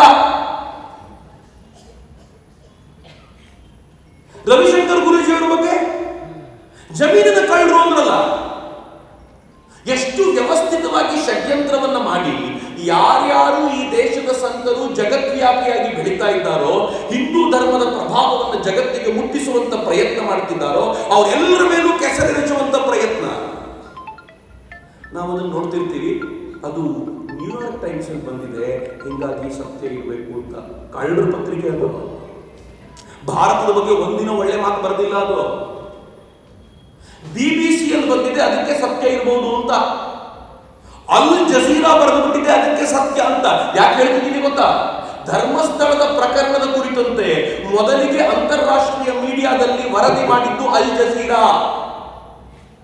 ಕಳೆದ 2 ತಿಂಗಳ ಹಿಂದೆ ಅಲ್ ಜಜೀರಾ ಅನ್ನುವಂತ ಪತ್ರಿಕೆ ರಿಪೋರ್ಟ್ ಮಾಡುತ್ತೆ. ರಿಪೋರ್ಟ್ ಮಾಡಿ ಹೇಳುತ್ತೆ, ಧರ್ಮಸ್ಥಳದಲ್ಲಿ ಸಾವಿರಾರು ಹೆಣ್ಣು ಮಕ್ಕಳ ಅತ್ಯಾಚಾರ ಆಗಿದೆ. ಅಲ್ ಜಜೀರಾ ಅನ್ನುವಂತ ಒಂದು ಮುಸ್ಲಿಂ ಪತ್ರಿಕೆ ಧರ್ಮಸ್ಥಳದ ಬಗ್ಗೆ ವರದಿ ಮಾಡುತ್ತೆ. ಧರ್ಮಸ್ಥಳದಲ್ಲಿ ಸಾವಿರಾರು ಹೆಣ್ಣು ಮಕ್ಕಳ ಅತ್ಯಾಚಾರ ಆಗಿದೆ. ಅತ್ಯಾಚಾರ ನಡೆಸಿದಂತವರು ಧರ್ಮಸ್ಥಳವನ್ನು ನೋಡ್ಕೊಳ್ಳುವಂತ ಪ್ರಮುಖರು, ಅವರು ಅಲ್ಲೇ ಹೂತಿದ್ದಾರೆ, ಅದನ್ನ ಹಾಗಂತ ಅಲ್ಲಿನ ಜನ ಗಲಾಟೆ ಮಾಡ್ತಿದ್ದಾರೆ ಎಂದು ರಿಪೋರ್ಟ್ ಮಾಡುತ್ತೆ. ಅಲ್ ಜಜೀರಾ ಮಾಡಿದ ಈ ರಿಪೋರ್ಟ್ ತೆಗೆದುಕೊಂಡು BBC ತಾನೊಂದು ರಿಪೋರ್ಟ್ ಮಾಡುತ್ತೆ. ಈಗ ಅಮೆರಿಕಾದಲ್ಲಿ ಕೂತಿರುವಂತ 10 ವರ್ಷದ 12 ವರ್ಷದ ಒಬ್ಬ ಹಿಂದೂ ಹುಡುಗನಿಗೆ ಈ ಪತ್ರಿಕೆ ನೋಡಿದಾಗ ಏನ್ ಅನ್ಸುತ್ತೆ ಹೇಳಿ? ನಾನು ಊರಿಗೆ ಹೋದಾಗ ನಮ್ಮ ಅಪ್ಪ ಅಮ್ಮ ಧರ್ಮಸ್ಥಳ ಅಂತ ಕರ್ಕೊಂಡು ಹೋಗ್ತಾರೆ, ಅಲ್ಲಿ ನೋಡು ಎಷ್ಟು ಕಚಡ ಕೆಲಸ ಮಾಡ್ತಾರೆ ಇವರು ಅಂತ. ಆಯ್ತಾ, ಒಂದು ಹಂತ ಓಕೆ ಮಾಡಿದ್ರೆ ಓಕೆ. ಈಗೇನಾಯ್ತು? ಇದೆಲ್ಲ ಬುರುಡೆ ಪ್ರಕರಣ ಅಂತ ಆಯ್ತು. ಅಲ್ ಜಜೀರಾ ಬರೆದಿಲ್ಲ, BBC ಬರೆದಿಲ್ಲ. ನಾವೆಲ್ಲರೂ ಏನು ಸಪೋರ್ಟ್ ಮಾಡಿದ್ವಲ್ಲ ಬುರುಡೆ ಗ್ಯಾಂಗಿಗೆ, ನಾವೆಲ್ಲರೂ ಏನು ಸಪೋರ್ಟ್ ಮಾಡಿದ್ದೀವಿ ಗೊತ್ತಾ? ಜಗತ್ತಿನ ವೇದಿಕೆಯ ಮೇಲೆ ಹಿಂದೂ ಧರ್ಮದ ಮೇಲೆ ಆಘಾತ ಮಾಡಲಿಕ್ಕೆ ಬೇಕಾಗಿರುವ ಕೊಡಲಿ ಪೆಟ್ಟಿನಲ್ಲಿ ನಾನು 4 ಪೆಟ್ಟು ಹಾಕ್ತಿದ್ದೀನಿ. ನಾವ್ಯಾರು ಪ್ರಶ್ನೆ ಮಾಡಲಿಲ್ಲ, ನಾವೆಲ್ಲ ಸೈಲೆಂಟ್ ಆಗಿದ್ವಿ. ಮಿತ್ರ, ನಂಗೆ ಗೊತ್ತಿದೆ ಅನೇಕರಿಗೆ ಪ್ರಕರಣ ಏನು ಅಂತಾನೆ ಗೊತ್ತಿಲ್ಲ. ಎಲ್ರಿಗೂ ಗೊತ್ತಿರೋದು ಇಷ್ಟೇ, ಸೌಜನ್ಯ ಅನ್ನುವಂತ ಒಂದು ಹೆಣ್ಣು ಮಕ್ಕಳ ರೇಪ್ ಮತ್ತು ಮರ್ಡರ್ ಆಯ್ತು, ಅದನ್ನು ಧರ್ಮಸ್ಥಳದವರೇ ಮಾಡಿರೋದು. ಅದಲ್ಲದೆ ಅಲ್ಲಿ 100 ಹೆಣ್ಣು ಮಕ್ಕಳ ರೇಪ್ ಅಂಡ್ ಮರ್ಡರ್ ಆಗಿದೆ ಅಂತ ನಾನು ಸ್ವಲ್ಪ ಕೇಸನ್ನು ಎಕ್ಸ್ಟೆಂಡ್ ಮಾಡ್ತೀನಿ. 2012ರಲ್ಲಿ ಸೌಜನ್ಯ ಹತ್ಯೆ ಆಯ್ತು. ಸೌಜನ್ಯ ನಾಪತ್ತೆ ಆಯ್ತು. ಫಸ್ಟ್ ನಾಪತ್ತೆ ಆದ ತಕ್ಷಣ ಏನಾಗುತ್ತೆ ಗೊತ್ತಾ? ಹುಡುಕಾಡ್ತಾರೆ, ಹೆಣ್ಮಗು ಸಿಗೋದಿಲ್ಲ. ಏನ್ರಿ 16-17 ವರ್ಷದ ಹುಡುಗಿ ಸಿಗ್ಲಿಲ್ಲ ಅಂತಂದ್ರೆ ಏನ್ ತಿಳ್ಕೋಬೇಕು? ತಕ್ಷಣ ಅವ್ರ ತಂದೆ ತಾಯಿ ಏನ್ ಮಾಡ್ತಾರೆ, ವೀರೇಂದ್ರ ಹೆಗ್ಡೆ ಅವ್ರ ಬಳಿ ಬಂದು ಕೇಳ್ಕೊಳ್ತಾರೆ, ನಮ್ಮ ಹೆಣ್ಮಕ್ಳಿಗೆ ಆಗಿದೆ ದಯವಿಟ್ಟು ನೋಡಿ ಅಂದಾಗ ಅವ್ರು ಸ್ಟೇಷನ್ಗೆ ಫೋನ್ ಮಾಡ್ತಾರೆ, ನಮ್ಮ ಹುಡುಗಿ ಸ್ವಲ್ಪ ಹುಡುಕಾಡ್ರಪ್ಪ ಅಂತ ಹೇಳ್ತಾರೆ. ರಾತ್ರಿ ಇಡೀ ಸಿಗೋದಿಲ್ಲ, ಬೆಳಗ್ಗೆ ಅವ್ರ ಬಾಡಿ ಸಿಗುತ್ತೆ. ಸಿಕ್ಕಾಗ ಗಾಬರಿ ಆಗುತ್ತೆ ಇಡೀ ಊರಿನ ಜನಕ್ಕೆ. ಯಾಕೆಂದ್ರೆ ರೇಪ್ ಆಗಿರುವಂತ ವ್ಯವಸ್ಥೆಯಲ್ಲಿ ಆ ಬಾಡಿ ಸಿಗುತ್ತೆ. ಗಾಬರಿಯಾಗಿ ಅದನ್ನ ಪೊಲೀಸ್ ಸ್ಟೇಷನ್ಗೆ ತೆಗೆದುಕೊಂಡು ಹೋಗ್ತಾರೆ. ಪೋಸ್ಟ್ ಮಾರ್ಟಮ್ ಮಾಡ್ತಾರೆ. ಊರಿನಲ್ಲಿ ಗಲಾಟೆ ಜೋರಾಗುತ್ತೆ. ಅವಳ ಬಾಡಿ ಮೊದಲುಕೊಂಡು ನಮಗೆ ಪೋಸ್ಟ್ ಮಾರ್ಟಮ್ ಎಲ್ಲ ಬೇಕಾಗಿಲ್ಲ ಅಂತ ಜನ ಕೂಗಾಡ್ತಾರೆ. ಕೊನೆಗೆ ತಗೊಂಡು ಹೋಗಿ ಆ ತಂದೆ ತಾಯಿ ಮತ್ತೆ ಬಂದಾಗ ವೀರೇಂದ್ರ ಹೆಗ್ಗಡೆ ಏನ್ ಮಾಡ್ತಾರೆ ಗೊತ್ತಾ? ಈ ತರದ ಪ್ರಕರಣಗಳು ನಡೆದಿರಲಿಲ್ಲ ನಮ್ಮಲ್ಲಿ. ಈ ಪ್ರಕರಣದ ಆಳಕ್ಕೆ ಹೋಗಿ ಇದರ ಹಿಂದೆ ಇರೋರು ಯಾರು ಅಂತ ಗೊತ್ತಾಗಬೇಕು ಅಂತ ಅವತ್ತಿನ ಗೃಹ ಸಚಿವರಿಗೆ ಕಾಲ್ ಮಾಡ್ತಾರೆ. ನಾನು ಗೃಹ ಸಚಿವರು ಯಾರು ಅಂತ ಬೇಕಿದ್ರು ಹೇಳಬಲ್ಲೆ, ಬಟ್ ಅಗತ್ಯ ಇಲ್ಲ ಅನ್ನೋ ಕಾರಣ ಸುಮ್ಮನಿದ್ದೀನಿ. ಗೃಹ ಸಚಿವರಿಗೆ ಫೋನ್ ಮಾಡ್ತಾರೆ. ಗೃಹ ಸಚಿವರು ಹೇಳ್ತಾರೆ, ಆಯ್ತು ಇದನ್ನು ಬಹಳ ಬೇಗ ನಾವು ಇದನ್ನು ಇತ್ಯರ್ಥ ಮಾಡೋ ಪ್ರಯತ್ನ ಮಾಡ್ತೀವಿ ಅಂತ ಫುಲ್ ಪ್ರೆಷರ್ ಪೊಲೀಸರ ಮೇಲೆ. ಅದಾದ ಒಂದು ದಿನಕ್ಕೆ ಸರಿಯಾಗಿ ಯಾರು ರೇಪ್ ಮಾಡಿದ್ದೋ ಸಿಕ್ಕಾಕೊಳ್ತಾರೆ. ಸಂತೋಷ್ ರಾವತ್ ಅವನ ಹೆಸರು. ನಾನು ಯಾರು ಅವನನ್ನು ಹಿಡ್ಕೊಂಡು ಬಂದ್ರು ಪೊಲೀಸ್, ಆ ಹಿಡ್ಕೊಂಡು ಬಂದ ಪೊಲೀಸರನ್ನ ಪ್ರತ್ಯಕ್ಷ ಮಾತನಾಡಿಸಿ. ಅದಕ್ಕೋಸ್ಕರ ಧೈರ್ಯವಾಗಿ ಹೇಳ್ತಿದ್ದೀನಿ. ನಾನು ಯಾಕೆ ಈ ಸತ್ಯದ ಪರವಾಗಿ ಧೈರ್ಯವಾಗಿ ನಿಂತಿದ್ದೀನಿ ಅಂತಂದ್ರೆ, ಮತ್ತೊಬ್ಬರು ಯಾರೋ ಹೇಳಿದ ಕಥೆಯನ್ನು ಕೇಳ್ಕೊಂಡು ಮಾತನಾಡ್ತಿಲ್ಲ, ಪ್ರತ್ಯಕ್ಷ ನಾನು ಭೇಟಿ ಮಾಡಿದ್ದೀನಿ ಅವ್ರನ್ನ ಅನ್ನೋ ಕಾರಣಕ್ಕೆ ಹೇಳ್ತಿದ್ದೀನಿ. ಆ ಪೊಲೀಸ್ ಅವನನ್ನು ಎಳ್ಕೊಂಡು ಬರ್ತಾರೆ. ಎಳ್ಕೊಂಡು ಬಂದು ಆ ಪೊಲೀಸ್ ಹೇಳ್ತಾರೆ, ಚಡ್ಡಿ ಬೀಚ್ ನೋಡಿದ್ದೀನಿ. ತುಂಬಾ ಜನ ಹೆಣ್ಮಕ್ಳಿದ್ದೀರಿ, ದಯವಿಟ್ಟು ಕ್ಷಮಿಸಿ, ನನಗೆ ಅನಿವಾರ್ಯ. ಇದನ್ನ ಸಮೀರ್ ಹೇಳಿದಾಗ ನೀವು ಕೇಳಿದ್ದೀರಾ, ಗಿರೀಶ್ ಮಟ್ಟಣ್ಣ ಹೇಳಿದಾಗ ಕೇಳಿದ್ದೀರಾ, ಹೀಗಾಗಿ ನಾನು ಒಂದು ಹೇಳ್ತೀನಿ, ಕೇಳಿಸ್ಕೊಂಡ್ಬಿಡಿ. ಚಡ್ಡಿ ಬೀಚ್ ನೋಡಿದಾಗ ಅವನು ಹೇಳ್ತಾನೆ, ಅವನಿಗೊಂದು ಕೆಟ್ಟ ರೋಗ ಇತ್ತು, ಫೆಮೋಸಿಸ್ ಅಂತ. ಫೆಮೋಸಿಸ್ ಅಂದ್ರೆ ಏನು ಅಂತ ಸ್ವಲ್ಪ ಗೂಗಲ್ ಸರ್ಚ್ ಮನೆಗೆ ಹೋದ್ಮೇಲೆ ಮಾಡಿ, ನನಗೆ ಅದನ್ನು ಎಕ್ಸ್ಪ್ಲೈನ್ ಮಾಡ್ಲಿಕ್ಕೆ ಆಗೋದಿಲ್ಲ. ಆ ರೋಗ ಇತ್ತು, ಹೀಗಾಗಿ ಅವನಿಗೆ ರೇಪ್ ಮಾಡ್ಲಿಕ್ಕೆ ಆಗಿಲ್ಲ, ಪೆನೆಟ್ರೇಟ್ ಮಾಡ್ಲಿಕ್ಕೆ ಆಗಿಲ್ಲ. ಕೋಪಿಸ್ಕೊಂಡು ಅವನು ಮರಳನ್ನೆಲ್ಲ ಅವಳ ಬಾಡಿ ಮೇಲೆ ಉಜ್ಜಿ ಅವಳು ಹಾಕಿದ ಐಡಿಯಿಂದ ಅವಳನ್ನು ಕೊಂದಿದ್ದಾನೆ ಅನ್ನೋ ವಿಚಾರವನ್ನೆಲ್ಲ ಅವನಿಗೆ ಗೊತ್ತಾಯಿತು. ಕೊನೆಗೆ ಅವನು ಒಪ್ಕೊಂಡು ತಾನೇ ತನ್ನ ಸ್ವಹಸ್ತದಿಂದ ಎಲ್ಲವನ್ನು ಬರ್ಕೊಟ್ಟ ಮೇಲೆ ಪೊಲೀಸರಿಗೆ ಸಮಾಧಾನ ಆಯ್ತು, ಅಪ್ಪ ಸಿಗಾಕೊಂಡನಪ್ಪ ಅಂತ. ಪೊಲೀಸರಿಗೆ ಅಷ್ಟೇ. ಸಿಗಾಕೊಂಡ ನಂತರ ಒಂದು ಕೆಲಸ ಮುಗಿತು ಅಂತ ಅವರು ಅವನನ್ನು ಒಳಗಾಕಿದ್ರು. ಅದ್ರ ಮೇಲೆ ವಿಚಾರಣೆ ನಡೀತು. ಅವತ್ತಿನವರೆಗೂ ಯಾರಿಗೂ ಸಮಸ್ಯೆ ಇರಲಿಲ್ಲ. ಅವನ ಮೇಲೆ ವಿಚಾರಣೆಗೆ ಅಂತ ಮುಂದಕ್ಕೋಯ್ತು. 1 ವರ್ಷದ ನಂತರ ಇನ್ಫ್ಯಾಕ್ಟ್ ಕೀರ್ತಿ ಅದನ್ನು ನೆನಪಿಸಿಕೊಟ್ಟ.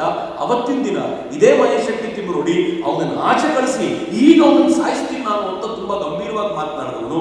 ಅದಾದ ಸ್ವಲ್ಪ ದಿನಗಳ ನಂತರ ಹೆಂಗೆ ರಿವರ್ಸ್ ಹೊಡೆದ ಅಂತಂದ್ರೆ, ನನಗೆ ಜೈಲಿನಲ್ಲಿದ್ದಾಗ ಅವನು ಕೆಲವರ ಹತ್ರ ಹೇಳ್ಕೊಂಡಿದ್ದಾನೆ, ನಾನು ಒಬ್ಬನೇ ಮಾಡಿದ್ದಲ್ಲ, ಜೊತೆ 4 ಜನ ಇದ್ರು ಅಂತ.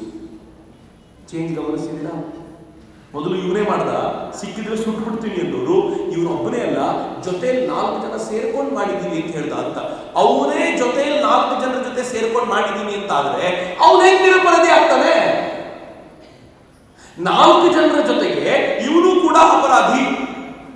ಇವರೆಲ್ಲ ಹೆಂಗ್ ಮಾಡಿದ್ದಾರೆ ಅಂತಂದ್ರೆ, ಇವನು ಅಪರಾಧಿನೇ ಅಲ್ಲ, ಉಳಿದ 4 ಮಾತ್ರ. ಉಳಿದ 4 ಯಾರು ಅಂತ ಗೊತ್ತೇ ಇಲ್ಲ. ಉಳಿದ 4 ಮಾತ್ರ ಅಪರಾಧಿ ಅಂತ ಸೆಪರೇಟ್ ಮಾಡ್ಲಿಕ್ಕೆ ಪ್ರಯತ್ನ ಪಟ್ಟರು. ಫೈನ್, ಅಲ್ಲಿಗೂ ಬಿಡ್ತೀನಿ.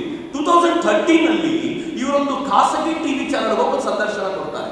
ಆ ಸಂದರ್ಶನದಲ್ಲಿ ಹೇಳಿದ್ರಲ್ಲ, ಅಣ್ಣಪ್ಪ ಸ್ವಾಮಿ ಅವರಿಗೆ ಬಂದು ಹೇಳಿದ 4 ಜನರ ಹೆಸರನ್ನ. ಆ 4 ಜನರಲ್ಲಿ ಒಬ್ಬ ಯಾರು ಗೊತ್ತಾ? ವೀರೇಂದ್ರ ಹೆಗಡೆಯವರ ತಮ್ಮನ ಮಗ. ಏನ್ ವ್ಯವಸ್ಥಿತವಾಗಿರುವಂತ ಸಂಚು ನೋಡಿ. ಮೊದಲು ಆ ಫ್ಯಾಮಿಲಿಯಿಂದ ಒಬ್ಬರನ್ನು ಕರ್ಕೊಂಡು ಬಂದು ಇವನು ಇದಕ್ಕೆ ಕಾರಣ ಅಂತ. ನಾನು ಇವಾಗಲೂ ದೇವರನ್ನ ಅವ್ರ ಜೊತೆ ಇದ್ದಾನ, ದೇವರು ಧರ್ಮದ ಜೊತೆ ನಿಂತಿದ್ದ ಅಂತ ಕೇಳಿದ್ರೆ, ಅವತ್ತೇನಾದ್ರೂ ವೀರೇಂದ್ರ ಹೆಗಡೆಯವರ ತಮ್ಮನ ಮಗ ನಿಶ್ಚಲ್ ಜೈನ್ ಅಮೆರಿಕಾದಲ್ಲಿ ಇಲ್ಲದೆ ಭಾರತದ ಯಾವ ಮೂಲೆಯಲ್ಲಿ ಇದ್ದಿದ್ರು ಇವತ್ತು ರೇಪಿಸ್ಟ್ ಆಗಿ ಜೈಲಲ್ಲಿ ಇರ್ತಿದ್ರು. ಯಾಕೆ ಗೊತ್ತಾ? ಅಮೆರಿಕಾದ ವೀಸಾ ಯಾರು ಡೂಪ್ಲಿಕೇಟ್ ಮಾಡ್ಲಿಕ್ಕೆ ಆಗೋದಿಲ್ಲ, ಅಮೆರಿಕನ್ ಪ್ರಭಾವ ಬಳಸಿ ತರ್ಲಿಕ್ಕೆ ಆಗೋದಿಲ್ಲ. ಆದ್ರೆ ನೀವು ಪಾಟ್ನಾದಲ್ಲಿದ್ದೆ ಅಂತ ಫೇಕ್ ಟಿಕೆಟ್ ಮಾಡಬಹುದಲ್ಲ, ನೀವು ಡೆಲ್ಲಿಲಿದ್ದೆ ಅಂತ ಫೇಕ್ ಟಿಕೆಟ್ ಅಂತ ಇವ್ರು ಹೇಳಬಹುದಲ್ಲ. ಫೇಕ್ ಟಿಕೆಟ್ ಮಾಡಿದ್ದವನು ಅವನು ಇಲ್ಲೇ ಇದ್ದ, ಮನೆಯೊಳಗೆ ಕೂತಿದ್ದ, ಅವನ ಹೆಸರಲ್ಲಿ ಫೇಕ್ ಟಿಕೆಟ್ ಮಾಡಿದ್ದಾರೆ ಅಂತ ನಂಬಿಸಿಬಿಟ್ಟಿರ್ತಿದ್ರು. ದೇವರು ಕಾಪಾಡ್ಬಿಟ್ಟ ಅವರನ್ನ. ನಿಶ್ಚಲ್ ಜೈನ್ ಅವತ್ತು ಊರಲ್ಲೇ ಇರಲಿಲ್ಲ. ಅದರ ಪರಿಣಾಮ ಏನಾಯ್ತು? ನಿಶ್ಚಲ್ ಜೈನ್ ಊರಲ್ಲಿ ಇರಲಿಲ್ಲಪ್ಪ, ಅಮೆರಿಕಾದಲ್ಲಿದ್ದ ಅಂತಂದ್ರೆ ಇವರಂದ್ರು ಏನಂದ್ರು ಗೊತ್ತಾ? ನೀವು ನಂಬಲ್ಲ ಹೇಳಿದ್ರೆ, ಅಥವಾ ನೀವು ನಂಬಿದ್ದೀರಾ ಹೇಳಕ್ಕೆ ನನಗೆ ಏನಂದ್ರೆ ಗೊತ್ತಾ? ಇದ್ರು ಮಹೇಶ್ ಶೆಟ್ಟಿ ತಿಮ್ಮರೋಡಿ ಗ್ಯಾಂಗ್ ಅವ್ರು ಹೇಳಿದ್ರು, ನಿಶ್ಚಲ್ ಜೈನ್ ಅಮೆರಿಕಾದಲ್ಲಿದ್ದ ನಿಜ, ಆದ್ರೆ ಈ ರೇಪ್ ಮಾಡ್ಲಿಕ್ಕೆ ಅಂತ ಹೆಲಿಕಾಪ್ಟರ್ ಅಲ್ಲಿ ಅಲ್ಲಿಂದ ಇಲ್ಲಿಗೆ ಬಂದು ರೇಪ್ ಮಾಡಿ ಸಾಯಿಸಿ ವಾಪಸ್ ಹೋದ ಅಂತ. 7,000 ಕಿಲೋಮೀಟರ್ಸ್ ಅಮೆರಿಕದಿಂದ ಧರ್ಮಸ್ಥಳಕ್ಕೆ ಬರಕ್ಕೆ 7,000 ಕಿಲೋಮೀಟರ್ ಟ್ರಾವೆಲ್ ಮಾಡುವಂತ ಹೆಲಿಕಾಪ್ಟರ್ ಇನ್ನೂ ಜಗತ್ತಿನಲ್ಲಿ ರೆಡಿನೇ ಆಗಿಲ್ಲ. ಮಧ್ಯದಲ್ಲಿ ರೀಫ್ಯೂಲಿಂಗ್ ಆಗ್ಬೇಕು, ಅದಕ್ಕೆ ಅಷ್ಟು ಡಿಸ್ಟೆನ್ಸ್ ಕವರ್ ಮಾಡೋದಿಲ್ಲ. ಅಂತದೆಲ್ಲ ಅವನು ಹೇಳಿದ, ಹೆಲಿಕಾಪ್ಟರ್ ಅಲ್ಲಿ ಬಂದು ಇಲ್ಲಿ ರೇಪ್ ಮಾಡಿ ಯಾವನಾದ್ರೂ ಹಿಂಗೆ, ಸಾರಿ ಟು ಸೇ, ವಿಕೃತ ಕಾಮಿಯೊಬ್ಬನು ಈ ತರ ಮಾಡಿದ. ಅಥವಾ ಆ ನಿಶ್ಚಲ್ ಜೈನ್ಗೆ ಆ ಸೌಜನ್ಯ ಫ್ಯಾಮಿಲಿ ಮೇಲೆ ಪರಂಪರೆಯಿಂದ ಬಂದಿರುವಂಥ ಏನೋ ದ್ವೇಷ ಇರಬೇಕು. ಯಾವ ದ್ವೇಷ ರೀ? ಆ ಫ್ಯಾಮಿಲಿ ಯಾವುದು ಅಂತಲೇ ಗೊತ್ತಿರಲಿಲ್ಲ ಅವ್ರಿಗೆ. ಇದಾಗುವವರೆಗೂ ಆ ಹೆಣ್ಣು ಮಗಳ ಅತ್ಯಾಚಾರ ಮಾಡಲಿಕ್ಕೆ ಅಲ್ಲಿಂದ ಬಂದರು ಅಂತ ಜೊತೆಗೆ 3 ಜನರನ್ನು ಸೇರಿಸಿದ್ರು. ಆ 3 ಜನ ಯಾರು ಅಂದರೆ ಒಬ್ಬರು ಆಟೋ ಡ್ರೈವರು, ಮತ್ತೊಬ್ಬ ಪಾಪ ಇವ್ರಿಗೆ ಫ್ರೆಂಡ್ಶಿಪ್ಪೇ ಇಲ್ಲ ಒಬ್ಬರಿಗೊಬ್ಬರು. ಈ ಕಮ್ಯುನಿಟಿಯ ವಿರುದ್ಧ ಎದ್ದು ನಿಂತರೆ ದೊಡ್ಡ ಗಲಾಟೆ ಆಗುತ್ತೆ. ಜೈನ ಕಮ್ಯುನಿಟಿಯ ನಂಬರ್ ತುಂಬಾ ಕಡಿಮೆ ಇರೋದ್ರಿಂದ ಈ ದೊಡ್ಡ ಕಮ್ಯುನಿಟಿ ಜನ ಅವ್ರ ಮೇಲೆ ಮುಗಿಬಿದ್ರೆ ಅಲ್ಲಿಗೆ ಕತೆ ಮುಗಿಯಿತು. ಜಾತಿಯನ್ನು ಹೆಂಗೆ ಬಳಸ್ಕೊಂಡ್ಬಿಟ್ರು? ನಾವು ಏನು ಕಡಿಮೆ ಇಲ್ಲ. ಮೊನ್ನೆ ಒಬ್ಬ ನನಗೆ ಒಂದು ಡಿಬೇಟಲ್ಲಿ ಕೇಳ್ತಾನೆ ಪ್ರಶ್ನೆ, ಧರ್ಮಸ್ಥಳದಲ್ಲಿ ಶಿವನ ಪಕ್ಕದಲ್ಲಿ ಪಕ್ಕದಲ್ಲೇನಿಲ್ಲ, ಗುಡ್ಡದ ಮೇಲೆ ನಿಲ್ಸಿರೋದು, ಬಾಹುಬಲಿಯನ್ನು ನಿಲ್ಸಿರೋದು ನಮ್ಗೆ ಇಷ್ಟ ಆಗೋದಿಲ್ಲ. ಶಿವನ ಮಂದಿರವನ್ನ ಜೈನರು ನೋಡ್ಕೊಳ್ಳೋದು ನನಗೆ ಇಷ್ಟ ಆಗೋದಿಲ್ಲ. 2015ರಿಂದ 2025 ನಡುವೆ 10 ವರ್ಷಗಳಲ್ಲಿ ವೀರೇಂದ್ರ ಹೆಗ್ಗಡೆ ಇವರು ಈ ನಾಡಿನ 12,000ಕ್ಕೂ ಹೆಚ್ಚು ದೇವಸ್ಥಾನಗಳಿಗೆ 175 ಕೋಟಿ ರೂಪಾಯಿ ಅನುದಾನ ಕೊಟ್ಟರು. ಆಗ ಜೈನರಾಗಿರ್ಲಿಲ್ವಾ? ಮಿತ್ರ, ವೀರೇಂದ್ರ ಹೆಗ್ಗಡೆ ಅವರು ತಮ್ಮ ಧರ್ಮೋತ್ಥಾನ ಟ್ರಸ್ಟ್ ನ ಮೂಲಕ 400ಕ್ಕೂ ಹೆಚ್ಚು ದೇವಸ್ಥಾನಗಳ, ಐ ಆಮ್ ರಿಪೀಟಿಂಗ್, 400ಕ್ಕೂ ಹೆಚ್ಚು ಪಾಳು ಬಿದ್ದ ದೇವಸ್ಥಾನಗಳನ್ನ ಒಂದೊಂದು ಕಲ್ಲನ್ನು ಮತ್ತೆ ಜೋಡಿಸಿ 400ಕ್ಕೂ ಹೆಚ್ಚು ಹಿಂದೂ ದೇವಸ್ಥಾನಗಳನ್ನ ಮತ್ತೆ ನಿರ್ಮಾಣ ಮಾಡಿಕೊಟ್ಟಿದ್ದಾರೆ. ಅವತ್ತು ಜೈನ ಅನ್ನಿಸ್ತಿಲ್ವಾ? ಇವತ್ತು ಜೈನರಾಗ್ಬಿಟ್ರ? ಏನೇ ಸಂಕಟ ಬಂದು ಹೋಗಿ ವೀರೇಂದ್ರ ಹೆಗ್ಗಡೆ ನಿಂತ್ಕೊಂಡು ದುಡ್ಡೇ ಕೇಳಬೇಕು ಅಂತಿಲ್ಲ. ಇಂಥ ಪ್ರಾಬ್ಲಮ್ ಬಂದಿದೆ ಅಂತಂದ್ರೆ ಅವರು ಪ್ರೀತಿಯಿಂದ ಆಶೀರ್ವಾದ ಮಾಡಿ ಸ್ವಾಮಿಯ ಕೃಪೆ ಇದೆ ತಗೊಳ್ಳಿ ಅಂತ ಏನೋ ಕೊಟ್ಟಾಗ ಪ್ರೀತಿಯಿಂದ ತಗೊಂಡು ಬಂದ್ವಲ್ಲ, ಅವರು ಪ್ರೀತಿಯಿಂದ ಆಶೀರ್ವಾದ ಮಾಡಿ ಆ ಪ್ರಾಬ್ಲಮ್ ಸಾಲ್ವ್ ಆಯ್ತಲ್ಲ ಮನೆಗೆ ಬಂದಾಗ, ಅವತ್ತವ್ರು ಜೈನ ಅನ್ನಿಸ್ಲಿಲ್ಲ. ಇವತ್ತು ಯಾವ 4 ಜನ ಅಯೋಗ್ಯರು ಹೇಳಿದ್ರು ಒಂದು ಮಾತ್ರಕ್ಕೆ ಜೈನ ಅಂತ ಯೋಚನೆ ಮಾಡ್ತೀರಲ್ಲ. ಬೇಕಾದ್ರೆ ಈಗ ಯೋಚನೆ ಮಾಡಿದ್ವಿ, ನಿಮ್ಮಲ್ಲಿ ಯಾರಾದರೂ 4 ಜನಕ್ಕೆ ಸುಮ್ಮನೆ ನನಗೆ ಇಮ್ಯಾಜಿನ್ ಮಾಡಿ ಅಂತ ಹೇಳೋದು, ನೀವು ಮಾಡದೇ ಇರುವಂಥ ಒಂದು ತಪ್ಪನ್ನು ನಿಮ್ಮ ತಲೆ ಕಟ್ಟಿಬಿಟ್ರೆ ಏನಾಗಬೇಕು? ಅದು ತಪ್ಪು ಎಂಥದ್ದು? ರೇಪ್ ಮಾಡಿದ್ದಾರೆ ಅಂತಾರೆ. ಆ ರೇಪ್ ಮಾಡದೇ ಇರುವಂಥ ಹುಡುಗರು ಕೊನೆಗೆ ಏನು ಮಾಡಿದ್ರು ಗೊತ್ತಾ? ನಿಶ್ಚಲ್ ಜೈನ್ ಅವರು ವಿದೇಶಕ್ಕೆ ಹೋಗಿದ್ದರಿಂದ ಸರ್ಕಾರ ತನಿಖಾಧಿಕಾರಿಗಳು ಹೇಳಿದ್ರು ನಿಮ್ಗೆ ಸಂಬಂಧ ಇಲ್ಲ, ನೀವು ಹೋಗಪ್ಪ, ನಿಮ್ಮ ಮೇಲೆ ಸುಮ್ಮನೆ ಆರೋಪ ಅದು ಅಂತ. ಇನ್ನು 3 ಜನ ಏನು ಮಾಡಿದ್ರು ಗೊತ್ತಾ? ಊರಲ್ಲಿ ತಲೆ ಎತ್ಕೊಂಡು ತಿರುಗಾಡ್ಲಿಕ್ಕೆ ಆಗ್ತಿಲ್ಲ ಸರ್, ನಮಗೆ ಎಲ್ಲ ನಮಗೆ ರೇಪಿಸ್ಟು ಅಂತಾರೆ, ದಯಮಾಡಿ ಒಂದು ಮಂಪರು ಪರೀಕ್ಷೆ ಮಾಡಿ ನಮಗೆ ಅಂತ ಅವರೇ ಹೋಗಿ ಮಂಪರು ಪರೀಕ್ಷೆ ಮಾಡಿಸ್ಕೊಂಡವ್ರು. ಜಗತ್ತಿನಲ್ಲಿ ಎಲ್ಲೂ ಇದು ನಡೆಯಲ್ಲ. ನಾನು ನಿರಪರಾಧಿ ಸರ್, ದಯವಿಟ್ಟು ಮಂಪರು ಪರೀಕ್ಷೆ ಮಾಡಿ ಅಂತ ಅವ್ರು ಮಂಪರು ಪರೀಕ್ಷೆ ಮಾಡಲಾಯ್ತು. ಮಂಪರು ಪರೀಕ್ಷೆ ಮಾಡಿ ಆ ರಿಪೋರ್ಟ್ ಅನ್ನು ತೆಗೆದುಕೊಂಡು ಕೋರ್ಟಿನ ಮುಂದೆ ಇಟ್ಟಾಗ ಕೋರ್ಟ್ ಹೇಳ್ತು, ನಿನ್ನ ಮುಂದೆ ಯಾವ ವಿಚಾರಣೆಗೂ ಕರಿಬಾರ್ದಪ್ಪ, ನೀವು ಅಕ್ವಿಟೆಡ್, ನೀವೆಲ್ಲ ನಿರಪರಾಧಿಗಳು ಅಂತ ಪ್ರೂವ್ ಆಗಿದೆ, ಹೋಗಿ ಅಂತ ಕಳಿಸ್ಕೊಡ್ತು. ಇವತ್ತಿಗೂ ಇವ್ರು ಮಾತಾಡ್ತಾ ಹೇಳ್ತಾರೆ ಅವರೇ ಅಪರಾಧಿಗಳು ಅಂತ. ಹೆಂಗೆ ಹೇಳ್ತಾರೆ? ಸಂತೋಷ್ ರಾವ್ನ ಕೋರ್ಟ್ ಬಿಟ್ಟಿದೆ ಅನ್ನೋ ಕಾರಣಕ್ಕೋಸ್ಕರ ಸಂತೋಷ್ ರಾವ್ ನಿರಪರಾಧಿ ಅನ್ನೋದಾದ್ರೆ ಈ 3 ಜನರನ್ನು ಕೋರ್ಟ್ ಬಿಡುತ್ತಲ್ಲ, ಮತ್ತ್ಯಾಕೆ ಅಪರಾಧಿ ಅಂತ ಕರೀತೀರ ಇವನ್ನ? ಪ್ರಶ್ನೆಗೆ ಉತ್ತರ ಇಲ್ಲ ಅವ್ರ ಹತ್ರ. 2014ರಲ್ಲಿ ಇದಾಯ್ತು. 2023ಕ್ಕೆ ಕೋರ್ಟ್ ಏನ್ ಮಾಡ್ತು? ಸಂತೋಷ್ ರಾವ್ನ ಅಪರಾಧಿ ಅಂತ ಕರೀಲಿಕ್ಕೆ ಬೇಕಾಗಿರುವಷ್ಟು ಪ್ರೂಫ್ಸ್ ಇಲ್ಲಿಲ್ಲ ಅಂತ ಹೇಳ್ತು. ಅಷ್ಟರೊಳಗೆ ಏನಾಗಿದೆ ಗೊತ್ತಾ? ಪೊಲೀಸ್ ಇನ್ವೆಸ್ಟಿಗೇಷನ್ ಮಾಡಿದ್ದಾರೆ, ಅವನೇ ಅಪರಾಧಿ ಅಂದಿದ್ದಾರೆ. ಪೊಲೀಸರ ಮೇಲೆ ನಮ್ಗೆ ನಂಬಿಕೆ ಇಲ್ಲ ಅಂತ ಹೇಳಿದಕ್ಕೆ CID ಕೊಟ್ಟಿದ್ದಾರೆ, CID ಹೇಳಿದೆ ಅವನೇ ಅಪರಾಧಿ ಅಂತ. ಅದಾದ್ಮೇಲೆ CID ಮೇಲೆ ನಂಬಿಕೆ ಇಲ್ಲ ಅಂದಾಗ ಸ್ವತಃ ವೀರೇಂದ್ರ ಅವರು ಪತ್ರ ಬರೆದು ದಯವಿಟ್ಟು CBI ಇನ್ವೆಸ್ಟಿಗೇಷನ್ ಮಾಡಿಸಿ ಅಂತ ಕೇಳ್ಕೊಂಡಿದ್ದಾರೆ. CBI ಹೇಳಿದೆ ಅವರೇ ಅಪರಾಧಿ ಅಂತ. CBI ಮೇಲೂ ನಮ್ಗೆ ನಂಬಿಕೆ ಇಲ್ಲ ಅಂತಂದಾಗ SIT ಮಾಡಿದ್ದಾರೆ. ಪ್ರಾಬಲಿ SIT ಆದ್ಮೇಲೆ CBI ಕೊಟ್ಟಿದ್ದು, SIT ಮಾಡಿದಾಗ್ಲೂ ಕೂಡ ಅವನೇ ಅಪರಾಧಿ ಅಂತ ಬಂದಿದೆ, ಅದನ್ನು ನಾವು ನಂಬೋದಿಲ್ಲ ಅಂತ ಇವ್ರು ಹೇಳಿ ಕೋರ್ಟ್ ಯಾವಾಗ ಅಕ್ವಿಟಲ್ ಮಾಡ್ತು ಅಪರಾಧಿಯನ್ನ, ಊರು ತುಂಬಾ ಹಬ್ಬ ಮಾಡಿ ಏನ್ ಮಾಡಿದ್ರು ಗೊತ್ತಾ? ಊರು ತುಂಬಾ ಹಬ್ಬ ಮಾಡಿ ಅಲ್ಲಿವರೆಗೂ ತಮ್ಮನ ಮಗನ ಮೇಲೆ ಹೊರಿಸ್ತಿದ್ದಂತ ಆರೋಪವನ್ನ ನಿಧಾನವಾಗಿ ತಮ್ಮನ ಮೇಲೆ ಶಿಫ್ಟ್ ಮಾಡಿದ್ರು, ಲೆವೆಲ್ ಜಾಸ್ತಿ ಮಾಡಿದ್ರು. ಎಲ್ಲಿವರೆಗೂ ಇದೆ ಗೊತ್ತಾ? ಇವತ್ತು ನಂಗೆ ಗೊತ್ತಿದೆ, ಕೂತಿರೋ ಬಹುತೇಕರು ನಮ್ಮಲ್ಲೂ ಹೆಂಗಿದೀವಿ ನಾವು ಅಂತಂದ್ರೆ, ವೀರೇಂದ್ರ ಹೆಗ್ಗಡೆ ಅವರು ದೇವರಪ್ಪ, ಅವ್ರ ತಮ್ಮನ ಮೇಲೆ ನಂಬಿಕೆ ಇಲ್ಲ ನಮಗೆ. ನಾನು ಸತ್ಯ ಹೇಳಬೇಕು ಕೀರ್ತಿ, ಅಣ್ಣಪ್ಪನಿಗೆ ತಪ್ಪು ಕಾಣಿಕೆ ಸಲ್ಲಿಸಬೇಕಾದ್ರೆ ಒಂದೇ ಒಂದು ಕಾರಣ. ನಾನು ಒಂದಿನ ಈ ಧರ್ಮಸ್ಥಳದ ಪರವಾಗಿರೋ ಕೆಲವರು ಕೂತಾಗ ಅವರು ಕೇಳಿದೆ, ಬೇಜಾರು ಮಾಡ್ಕೊಬೇಡ, ಒಂದು ಪ್ರಶ್ನೆ ಕೇಳಬೇಕು, ಉತ್ತರ ಕೊಡಿ ಅಂತ. ಯಾಕಂದ್ರೆ ನನಗೆ ಮಾತಾಡಬೇಕಾದ್ರೆ ಒಂದು ಧೈರ್ಯ ಬೇಕಲ್ಲ. ಅವ್ರು ಕೇಳಿದ್ರು, ಏನು ಕೇಳ್ತಿರೋ ಕೇಳಿ ಸರ್ ಅಂತ. ವೀರೇಂದ್ರ ಹೆಗ್ಗಡೆ ಅವ್ರ ಬಗ್ಗೆ ನನಗೇನು ಅನುಮಾನ ಇಲ್ಲ, ಅವ್ರ ತಮ್ಮ ಸ್ವಲ್ಪ ರೌಡಿ ಅಂತ ನಿಜ. ನಿಮ್ಮೆಲ್ಲರ ಪರವಾಗಿ ನಾನು ಕೇಳಿದ್ರು, ನನ್ನ ಮನಸ್ಸನ್ನು ತುಂಬಿಟ್ಟಿತ್ತು. ಇವರೆಲ್ಲರೂ ತುಂಬಿಸಿದ್ರ ಪ್ರಾಬ್ಲಮ್ ಇಲ್ಲ. ತುಂಬ ಆತ್ಮ ನನಗೆ ನೀರು ಬಂತು. ಅವರೆಲ್ಲಗಡೆ ತೋರಿಸ್ಕೊಳ್ಳಿಲ್ಲ ನಾನು, ತುಂಬ ಭಾವುಕ ಅನ್ನಿಸ್ಕೋಬಾರ್ದು ಅಂತ. ನಾನು ಈಗಲೂ ನಿಮ್ಮ ಹತ್ರ ಯಾಕೆ ಹೇಳ್ಕೊಳ್ತಿದ್ದೀನಿ ಗೊತ್ತಾಯಿಲ್ಲ, ನಾನೇ ಕನ್ಫೆಸ್ ಮಾಡ್ಕೊತಿದ್ದೀನಿ. ನಾನು ಇವರೆಲ್ಲ ಪ್ರಭಾವಕ್ಕೊಳಗಾಗಿ ನಂಬಿಟ್ರಲ್ಲ ಅಂತ ನಿಧಾನವಾಗಿ ತಮ್ಮನ ಮಗನಿಂದ ತಮ್ಮನಿಗೆ ಶಿಫ್ಟ್ ಮಾಡಿದ್ರು. 2023 ದೊಡ್ಡ ಗಲಾಟೆ ಇದೇ ಕಾರಣಕ್ಕೆ. 23ರಿಂದ 24ರವರೆಗೂ ಸ್ಪ್ರೆಡ್ ಆಯಿತು, ನಿಧಾನಕ್ಕೆ ಡೈಡೌನ್ ಆಯಿತು. ವಸಂತ್ ವಿಲಿಯಾರ್ ಎಂಟ್ರಿ ಆದ್ರು, ಅವ್ರು ಸತ್ಯಶೋಧನ ಅಲ್ಲಿ ರೇಪ್ ಆದ ನಂತರ ಅದನ್ನು ಕರ್ಕೊಂಡು ಹೋಗ್ಬಿಟ್ಟು ಅವಳನ್ನ ಹೂಳ್ಲಿಕ್ಕೆ ಮಾತ್ರ ಇಲ್ಲ. ನಿಖರ ಸುದ್ದಿ, ಸದಭಿರುಚಿಯ ಕಾರ್ಯಕ್ರಮ. ನೀವು ನೋಡ್ತಾ ಇದ್ದೀರಾ ಕಹಳೆ ನ್ಯೂಸ್, ಸಮಾಜದ ಜಾಗೃತಿಗಾಗಿ ವಸ್ತುನಿಷ್ಠ ವರದಿ.